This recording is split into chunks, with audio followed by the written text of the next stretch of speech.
तहरीके अदम एतमाद आने से पहले इमरान खान मुस्ताफी हो जाएं, मुश्किल टास्क है, मेहनत करना होगी, नाकाम भी हो गया तो भी जद्दोजहद जारी रहेगी। बिलावल का अज़्म 8 या 9 मार्च को तहरीके अदम एतमाद लाई जाएगी। खुर्शीद शाह ने तारीख बता दी।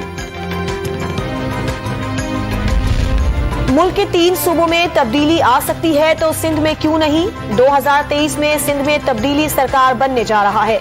शाह महमूद कुरैशी का कोटरी में ऐलान।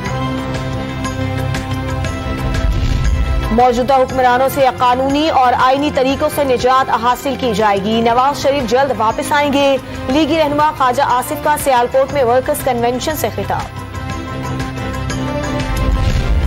ऑपोजिशन वजीर आजम नहीं, स्पीकर के खिलाफ अदम एतमाद लाएगी। वजीर आजम के मुआविन शहबाज गिल का दावा, उन्हें लगता है कि खुफिया बैरूनी आकाओं के खुफिया पैसों से वारदात डाल लेंगे, अब इनको सरेआम हराएंगे। ट्वीट में इजहार यकीन।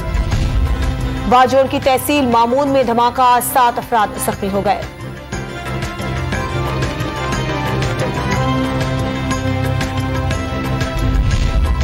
और क्वेटा और गिरदोनवाह में बारिश का सिलसिला शुरू हो गया। शिमाली बलूचिस्तान में आइंदा 24 घंटों के दौरान तक बारिश और बर्फबारी जारी रहने का इम्कान। वादी स्वात में बारिश और बर्फबारी ने सर्दी बढ़ा दी।